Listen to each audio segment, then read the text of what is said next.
Good afternoon and welcome to a new show called Policy Matters. My name is Dustin Gawrylow, and don't worry about how to spell it or pronounce it, and I haven't been issued my fake radio name just as of yet. I'm still waiting on that from Todd.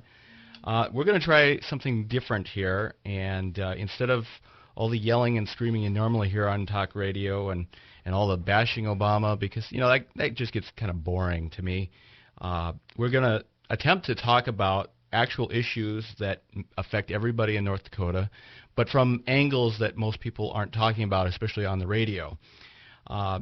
You've all heard the company lines and the party lines about what's going on out west in western North Dakota as far as infrastructure and the funding of local government and what needs to take place. And today we have a guest. His name is Curtis Jundt. Curtis is a founder and owner of Envision Natural Resources Group and affiliated companies founded in 2001, and a co-founder and managing director of Solstice Energy, all based in Bismarck, where he has primary oversight responsibility for project development, operation, technical, and industrial relations, as well as a key role in executive leadership, governance, and strategic planning. Kurt has 32 years of experience in the oil and gas industry, and we're going to discuss some issues that are occurring out in western North Dakota right now as of today. Good afternoon, Kurt. Hey, good afternoon, Dustin. Thank you for the invite. Well, what we want to do is talk about some things that really have been under the radar.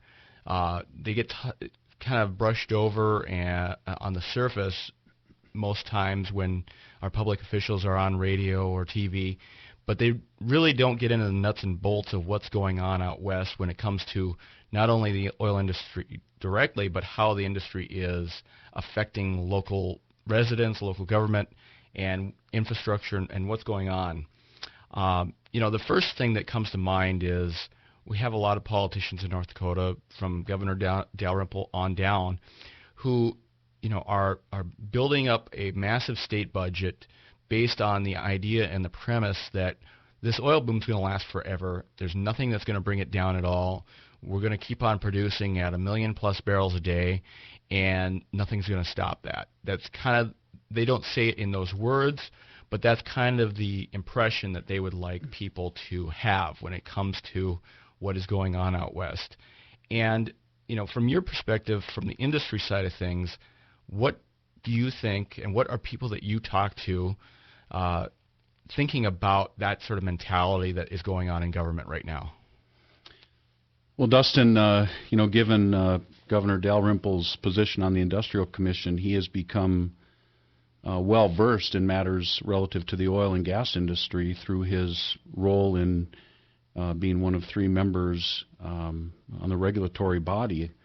The well-known fact that we're in the infant stages of this latest, and I'm going to use the term boom for lack of any other, we're essentially only in year 6, maybe you could stretch it, say year 7, in a type of oil and gas play unlike our state has ever seen. In fact, unlike anything seen in the Great Plains, Rocky Mountain region, and a good part of the lower 48 states, and that's unconventional oil and natural gas. And when we use the term unconventional, what that simply means is that we are, not only are we drilling vertical and horizontal wells, but we are having to stimulate the reservoirs artificially. In a conventional play, you can drill vertical and or horizontal wells, but you're not using hydraulic fracturing or other real aggressive means to stimulate the reservoir. So we are in a whole new type of play. We've all heard the term unconventional. It is shale. It's tight reservoirs. They are not economic unless we do artificially stimulate the reservoirs.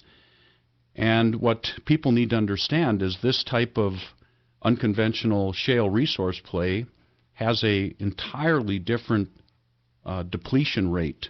And that, what I mean by that is how the reservoir will deplete over time in its primary recovery, meaning the brand new horizontal well that's put in there, that's stimulated, goes on production. how that depletes over time without any other recovery methods applied to it is totally different than anything previously developed in North Dakota's oil and gas industry in its history. Typically, a conventional well will decline more aggressively in an exponential decline, steep, like a ramp downward, or it will decline. If it's a water drive reservoir, the wells will produce very little or no decline until the water simply comes in and takes over the production, and then you're done. The conventional resource plays, you give up your reserves in primary recovery really fast. And of course, that's a good thing. That's time value of money. And as a reservoir engineer and an economist that I've been in my entire career, that's what we try to do. We want to get the reserves out of the ground as quick as possible to enhance our economics, with the simple fact that time value of money is paramount. And with this unconventional resource play, the type of depletion rate that we have, envision a ski slope. It is just like a ski slope. You start out very high, and you initially start out very steep, and your rate of depletion lessens over time until you get on the very flat line of the slope at the very bottom. So these wells over the first year, maybe a bit more, will decline from their initial production rate in their first month. The Bakken Three Forks wells, the unconventional wells, will decline at greater than 50%. Some may decline 50, 60% and be on their flat line after 1 year. The more prolific type of Bakken Three Forks reservoir that you have, and it varies all over the basin, the higher they'll start out producing, and the longer it will take them to get to their flat line. So from the standpoint of how long we're going to see production from these wells, it's going to be a long time, folks. We are going to see these wells are going to produce for 20 plus years, and that is not maybe 30 years. What is being claimed as, there's no end in sight. Obviously, we're talking about prognostication here, and there are a lot of things that can affect the future of this industry. I will tell you that this boom isn't infinite. It is finite. We do have the Bakken is being, to a point now 6 years later, 7 years later, is become highly developed in its primary phase without any enhanced oil or secondary recovery. We are now really we're in year 3, I suppose, of really getting aggressive on the Three Forks. And let's just use the assumption that there are no other formations that are going to be utilized in this new horizontal fracture treatment technology. The Three Forks and Bakken are finite. Now, granted, there could be some enhanced recovery coming into play, but that doesn't involve the extensive drilling rigs and fracture treatments, number of wells that we're seeing added every year. So at some point, we're going to hit the most economic well density of the Bakken and Three Forks, and without another formation, let's say the Tyler or the Bird Bear or any other, you're going to see the drilling rigs start to deplete, or not deplete, but start to decrease in number month over month over month, to a point of where they're just sustaining a lower level of drilling. But because of the steep ski slope decline, you're going to see less wells coming in to replace that steep decline initially. So we will see at some point with the Bakken and Three Forks, we will hit the optimal density of wells, and without another formation, rig counts will go down. When is that? I don't know. I'd like to say at the rate we're going, we're probably going to sustain where we're at easily for another 5 years. But without another formation, and people need to understand that in the history of the oil and gas industry in North Dakota, we've produced from 30 formations. And we've used this new technology now on the Bakken Three Forks, and it's being tried on the Tyler Formation. So I'm telling you that it could be that it's going to last a long time before it starts to decline. But I think people need to understand that it is a finite resource, and not It's not certain how many of the other 28 formations are going to be economically suitable for this horizontal and fracture treatment technology. So just looking at what we've got now in the Bakken Three Forks, I think, you need to be thinking about, between 5 and 10 years down the road here, things could start, hit a plateau and start moving slowly on the decline. It's not infinite. And that 5 to 10 year window that you're looking at, that's excluding external factors like monetary crisis, the dollar becoming stronger against the euro, international stuff going on. Absolutely. So that's just the pure natural resource side of things integrated with the way that the state permits spacing units and correct. And externalities staying the same. Economic externalities staying the same. And Dustin, you're right. If our dollar, with what's going on in the EU right now, and let's say the U.S. dollar gains a lot of strength, that will send oil prices downward. Okay, so the real heart of the Bakken play and the best production, those wells that were drilled in 07, really 08 on, I mean, they're all paid out now. So even a oil price, they're going to stay on production.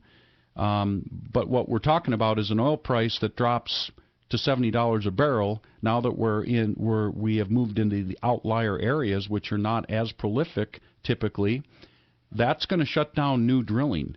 So, you can say that anywhere from a $50 to $70 price, in that range, you're going to see some significant changes in development. So oil price is huge, as we all would expect in economics, and there are some other political factors that could come into play as well. I mean, given what's going on with the EPA, who knows? Right, and for many years we've been talking about how the EPA could come in and shut down fracking. That seems to be a reduced risk right now.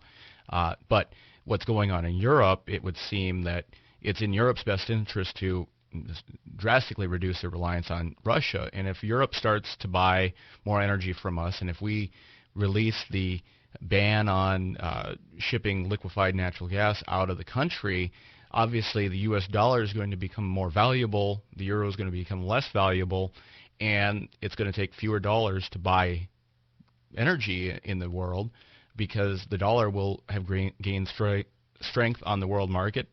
And where does that sort of thing, do you see it fitting into the equation for North Dakota long term?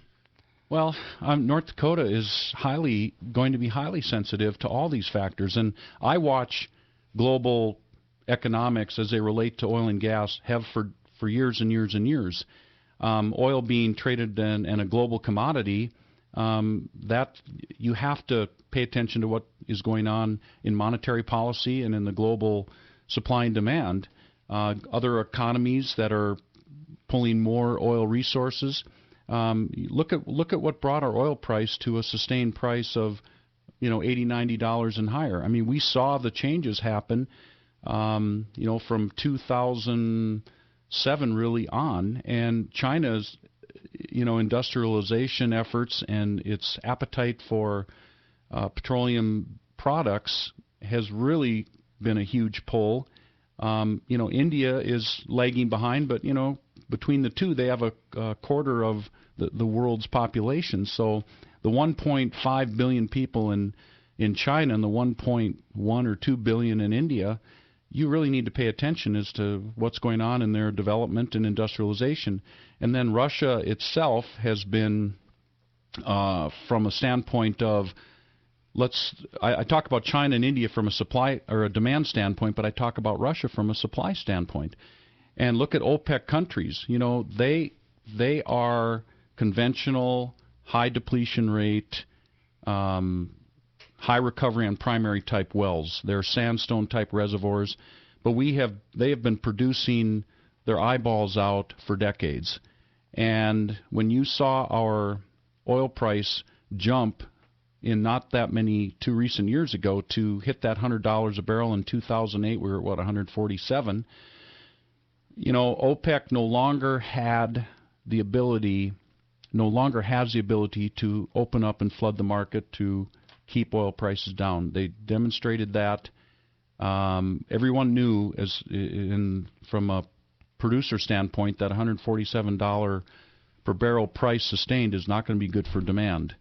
But OPEC no longer had the ability to squelch it and temper the prices.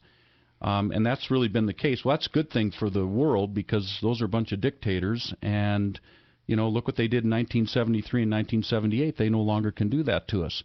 However, while that all has been softening and our threat of OPEC countries doing such a thing to global economy has lessened, now in comes Russia. And, you can thank non-Russian companies. I think British Petroleum was one of them. And there were some others that went in, and just like the U.S. companies helped Saudi Arabia figure out their oil production economics and make it work, companies went in the last decade and helped prove up a lot of Russian reserves. Well, Russia, their oil production has just been soaring. And along with that, their natural gas. And that has all been going on while we've kind of sort of been, using this ideology that the Cold War has ended. And, we've been pretty complacent about that. And, until Mitt Romney in a debate with Obama said, Russia's his biggest, who he fears the most. And President Obama actually kind of chastised him, heckled him a little bit in that debate. As it turns out, it's true. And so to have another dictator, a communist dictator, control, actually a thug in Putin, control oil and gas is something the U.S. really, really cannot let happen. And, we have the resources here to make sure it doesn't happen. And that is the unconventional plays in this country. We just got a couple minutes before the first break. And, when you talk about the interaction between the foreign issues, what do you see that North Dakota's leaders are really appropriately taking those issues into account when they are making their plans on what to do with the cash flow and the surplus that continues to come in to the state? Or are they really being short-sighted and not looking at the big picture? Well, Dustin, I'm not going to just generalize and say they're short-sighted. It's very complex. I've been in this industry my whole post-college career, in the technical part of it, the economics. So I've been fortunate to be not only in the engineering, geology, and technical side, but I've been heavily immersed in the economic side of it. And in fact, I'm very passionate about that. It's a complex industry. As far as being short-sighted, I look at it this way, and being a businessman, I can't think like government thinks. It's just really difficult for me to do. So I look at all of the revenue and the billions of dollars that are coming into the state that we all as citizens are enjoying in many and various ways. And then I look at those same politicians receiving that money and meeting as a legislature and deciding how to spend it. And, that's their biggest task. I mean, just imagine all the other legislatures across the other states in the lower 48. They've had to figure out how to, like Minnesota the last half dozen years, they had a $6 billion budget deficit back in 2008 or 2009.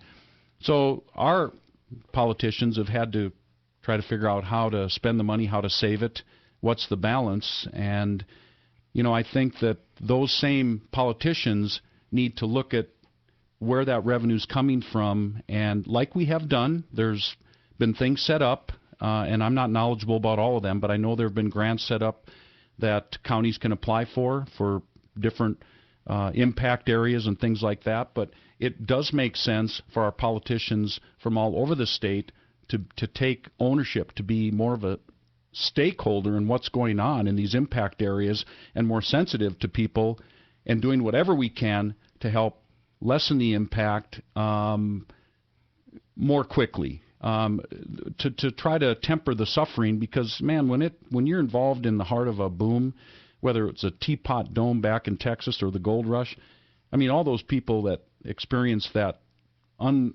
unbelievable rapid growth, I mean, there's an impact. It stresses everything.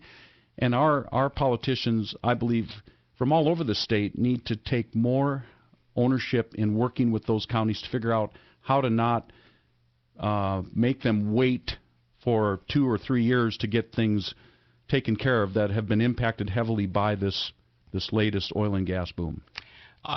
What percentage, take a county like McKenzie County or any county, what percentage do you think would be a fair percentage for the state to be sending back in order to maintain the roads, make sure that the infrastructure is in place to keep the development and activity going, and prevent locals from footing the cost? Because I think one thing that gets lost in all of this is that locals aren't all getting rich off this deal.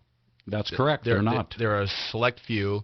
A lot of them are probably getting poorer off the deal, and the state is getting a lot of cash out of the Bakken because of the high oil tax rate, and that's an entirely different discussion for later, the tax rate itself. But as long as the money's coming in from the activity, what percentage do you think the state should legitimately be sending back to the counties that are producing this revenue? That is a really difficult question, and right off the top of my head, Dustin, I can tell you that I honestly don't think I could be in favor of a one-size-fits-all. The impact is not the same for every county. Stark County's impact is different than McKenzie, Dunn's, Billings, Golden Valley, etc., Montreal, all of them.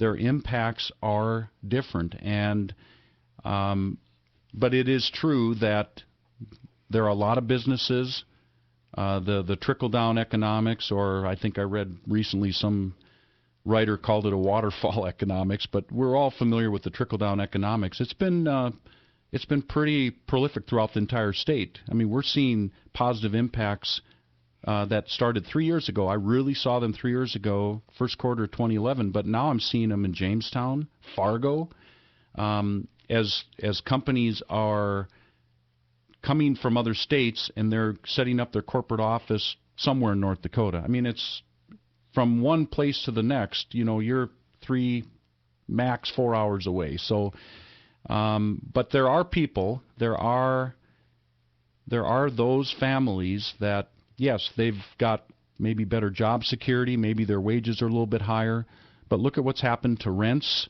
Look at what has happened to just their cost of living in these impact areas has gone up substantially, and no, their salaries are not paying for it. What about the retired couple, who are on those that are on fixed incomes? So I can't, as far as one size fits all, a percentage to go back, I can't even come up with an intelligent answer to really address that, other than there's a different process that has to come into play. Do you think that the legislature should hold a special session, as both Democrats and the Oil and Gas Counties Association have suggested? Well, they've got a valid point. Whether it's a special session or not, I'd like to see our legislature set up a system that doesn't require a special session. I think they can do it. Here are the dollars. Let's set up an off-year, a system that will work in the off year, so that as we sit in a legislative session, we're not going to predict exactly what the impact's going to be over the next 24 months. I mean, we could end up with another formation opening up and activity in a particular county that was somewhat lackluster being really robust, and that can change within 6 to 9 months. And then all of a sudden they have to wait for another year, for another session, and then by the time that session gets done and the dollars are appropriated, I mean, there's 2.5, 3 years of suffering that goes on before that county really gets some relief. I think that's unfortunate when you see all the money that's coming in to North Dakota's coffers. So I would like to see, I don't know that a special session is the answer. It's very cumbersome, takes a lot of time. So maybe what the legislature needs to do is to set up a system that will work through the biennium. And I realize that there's all the laws and everything. I'm not all up on all those, but there has to be an ample amount of dollars, or maybe some variability in the dollars, and then have a clearinghouse of some really smart, dependable, reliable people to be able to take those requests and be able to vary where those dollars are going to fit the impact. Because if we just did a percent back to McKenzie County at some point they're going to catch up, and you know how that's going to go. Then pretty soon they're going to be figuring out ways to spend the money, and we're going to end up with some gold plating of this, that, and the other, while another county suffers. So I unfortunately, I don't know that putting all of it right back to the counties in a percentage, that's not how the state has worked ever, or the Red River Valley would have kept a lot of its money that it's made, in agriculture over the years, to the detriment of all other counties in the state that don't have quite the wealth. Well, with that, we're going to take a quick break here, and we will be right back to talk about issues related to pipelining the oil out of the state of North Dakota, what the state should be doing in that realm, and some other things on the public policy side. You're listening to Policy Matters on KFYR AM 550 in Bismarck. Welcome back to Policy Matters on KFYR. My name is Dustin Gawrylow. I'm your host, and with us today is Curtis Jundt. He is a industry veteran in the oil industry, and we are talking about politics and the economics of the Bakken oil boom. And Kurt, the next big thing over the last several months, we've seen some high-profile situations with trains derailing, and they just happen by coincidence to be carrying Bakken crude, and there have been some conclusions pulled from that really don't have anything to do with reality. It's correlation rather than causation. But one of the biggest things that we hear about is all the oil that is getting shipped out on trains rather than pipelines. And over the last 5 years, the Obama administration has been blocking the Keystone XL pipeline. And whether you agree with the pipeline or that particular pipeline or not, or whether it really has that much of an impact, because I believe the most that it would ever take out of North Dakota is about 100,000 barrels a day.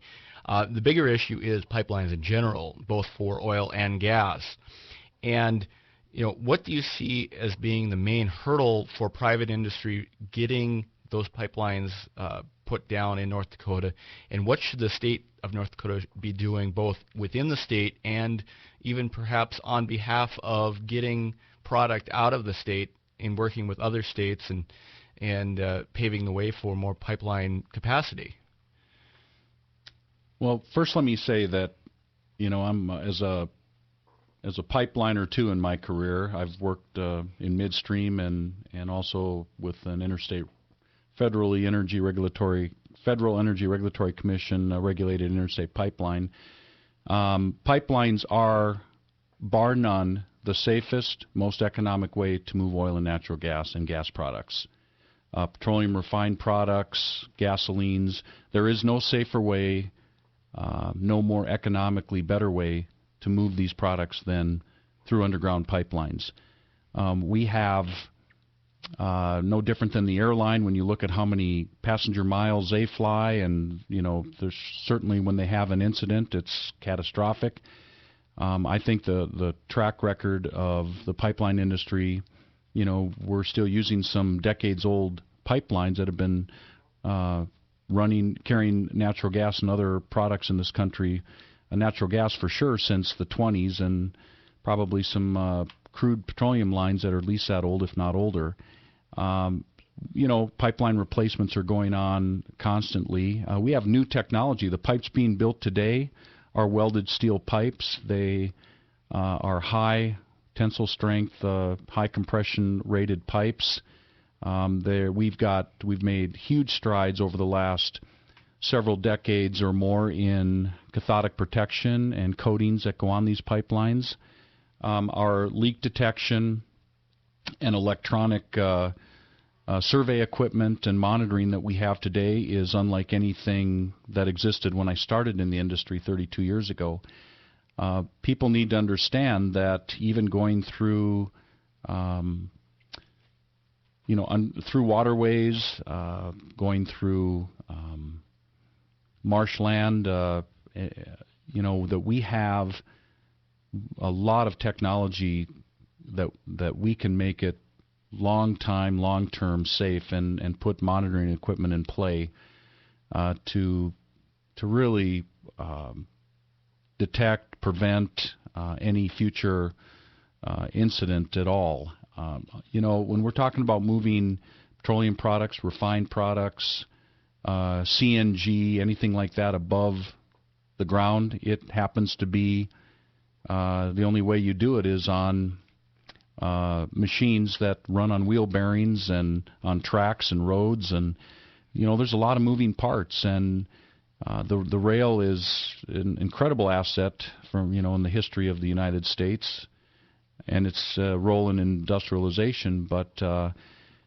it's never going to be as safe as underground pipelines, and I really think that if people thought about it for very long, they would prefer to have these products moving in right-of-ways alongside the interstate than in tanker trucks right alongside them when they're driving down the road. And, no differently than what's going on with the rail side of things. I know rail safety has made improvements and great strides as well. I'm not going to say anything derogatory about them. I just, it's a very commonsensical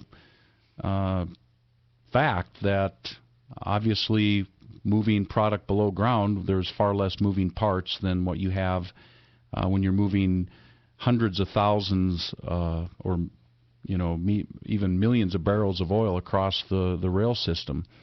And I know that the incidences we've had, while very unfortunate, have certainly gotten the attention of regulators and the stakeholders, the owners of the system themselves and the cars.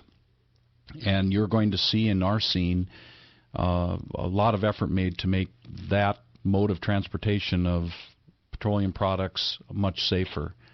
But again, because they move above ground, accidents happen. There's rail crossings, there's different weather conditions, and these things are not being caused directly by the rail themselves. There was one that happened not long ago where a gal, she collided with the train. So as unfortunate as that was, that cost her life.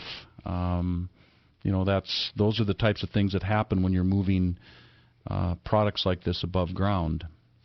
And if it weren't for the Obama administration and the federal government and regulations in general, and it was based purely on economics, would there be any reason for the private industry to not be building the pipelines right now? Is there something within the economics and the market structure that, with the ignoring the government side of things, that is getting in the way of building that capacity? Well, clearly we all know that U.S. politics, the Obama administration has been blocking the Keystone XL pipeline extension that runs down through Montana, North Dakota, and down to Nebraska. That pipeline is being blocked politically, yes. It's unfortunate. Yes, the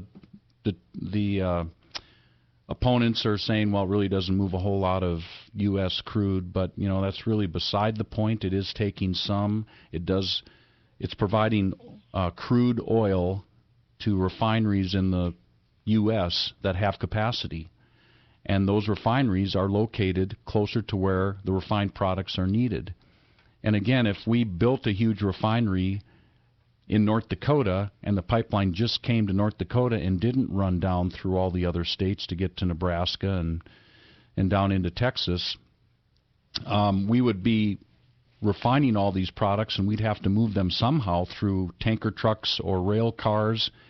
And I think what people have to understand is, North America has an extensive amount of crude oil and natural gas reserves and production capability, and it's going to move through the best means possible. And it really, from an economic standpoint, it needs to move through these underground pipelines. However, the rail and over-the-road trucks, they do have their place, because in the early stages of development of an oil play in a particular area, there is not enough production early on. It's not well defined until you get enough wells to determine what the extent of your your reserves are, and that takes additional drilling.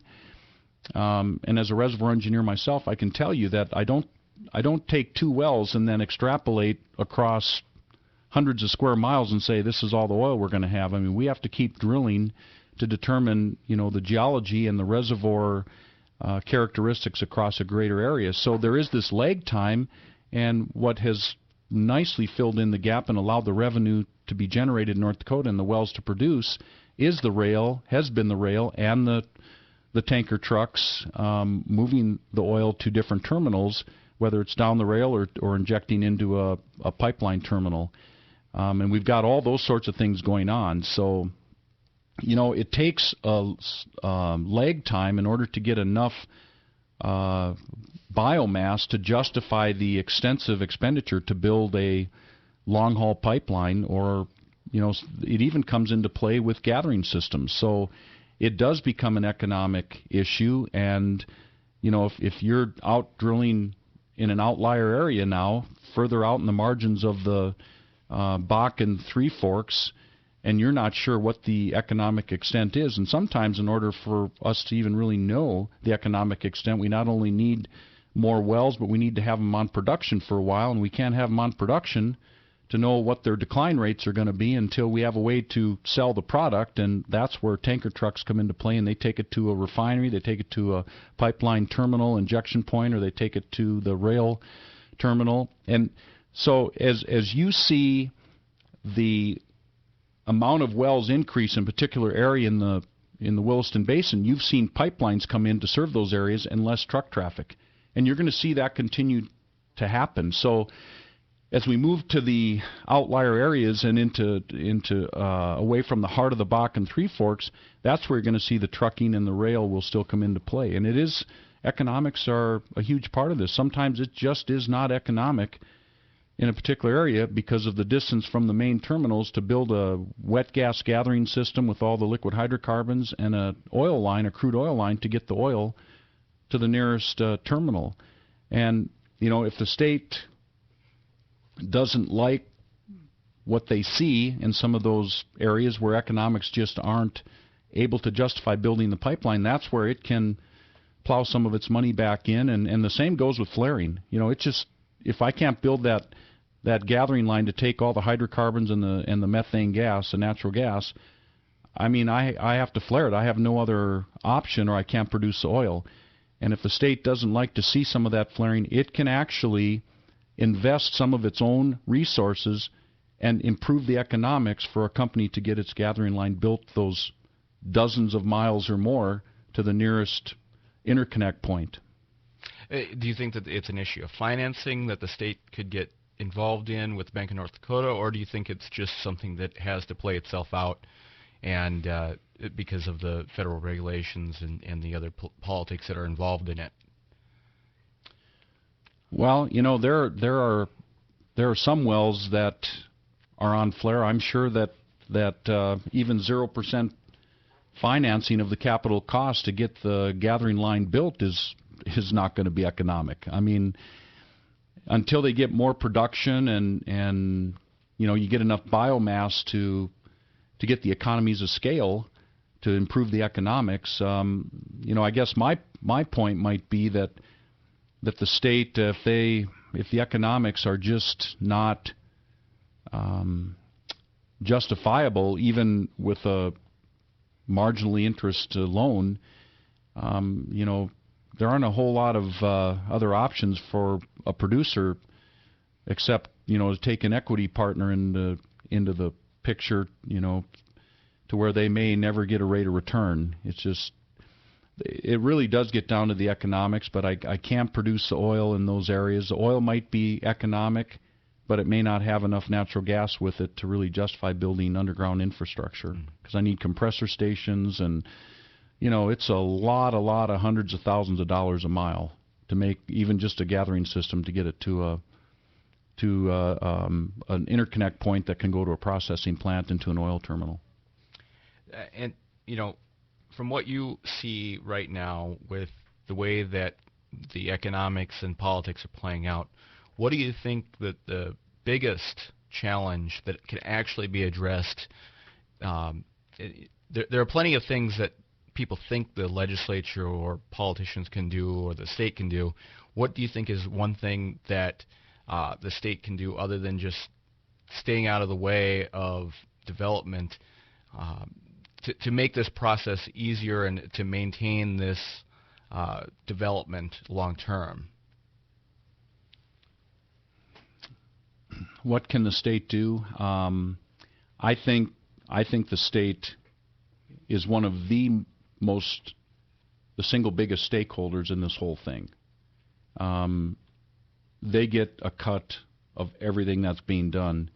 I think the state needs to take more ownership in addressing impact areas and making sure that the suffering that's going on in counties is mitigated, that the infrastructure stays adequate for growth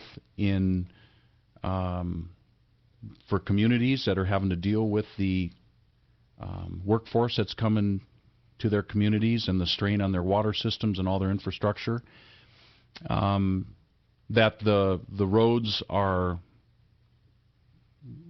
safe and suitable for the industry to conduct its what it has to do in moving its equipment around while sharing the roads with state residents, that they can be kept in the conditions so that they're optimally safe for all drivers. I think from the standpoint of flaring, the industry has gotten hammered really hard on that. Again, there is no better way than to get that flared gas into underground pipelines to different interconnect points where it can go to a gas processing plant. And we've got huge gas processing plant expansions that have come online. But as we move to the outer areas of this play, we're getting further and further away from these processing plants requiring longer gathering lines. The state can start becoming reinvesting some of its money back into helping improve the economics, so that the oil production can continue in these areas and the flaring will be reduced or eliminated.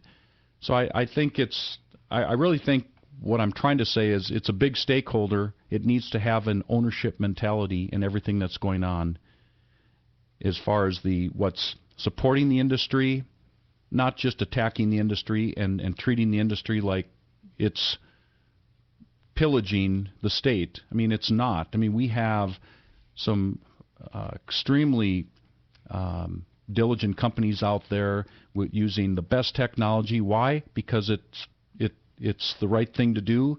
It minimizes their footprint and it improves their economics. So we've got really outstanding companies out there that are great stewards of what they're doing in their industry. And I think that the state needs to really become more embracing, and I know we're doing a lot of things already through the North Dakota Petroleum Council, who represents the industry, involving the oil and gas division. So, I mean, there's a lot of collaboration going on now. The health department, and I know a lot of these folks. From Mr. Glott, one of my college classmates, to Mr. Helms, and all of their staff. I've been in meetings with these people, and you know what? I want to applaud them for the job that they've done. And I know they get more grief, but they're dealing with a lot of headaches and can hardly keep up with everything that's going on. So, I mean, I know they're strained. I know they're stressed. And that's the type of ownership I'm talking about, that the state has a regulatory division, it has a health department, it has these different regulatory bodies that are really trying to make sure that things are done right out there. They shouldn't have strained resources when we have the kind of money we have. And I know they've all added staff and these sorts of things, but I also prefer not to ever hear our politicians criticizing these guys. They've got extremely difficult jobs. And I've known these guys for decades, and they are all about doing the right thing and using their God-given intelligence and experience to do the right thing. So, again, just taking more ownership as politicians in every aspect of this industry, and just taking the time to work with the communities, the counties, the producers, and not anybody can be against something. It's easy. It doesn't take a lot of intelligence to just simply be against something. And we have a lot of people out there getting no benefit in what's going on in North Dakota who are huge dissenters, and they speak out against the industry because they're not. It's not hard to do. They're not getting any benefit from it. And again, it's just easy to be against something sometimes than to actually understand it and be for it.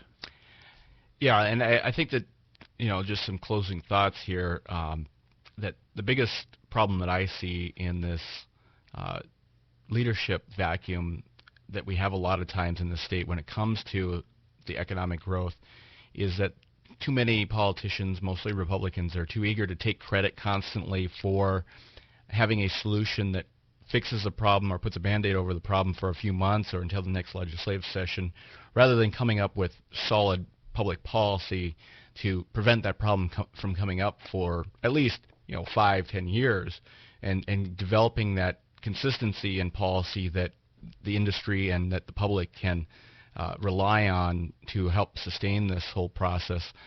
Thank you for joining us today, Kurt. Yep, you're welcome, Dustin. And this has been Policy Matters on KFYR Radio. Join us next Saturday at 12 noon, and we will be speaking with Nick Archuleta of North Dakota United about education policy and funding concerns in North Dakota, as well as some other issues that will be coming down the line during the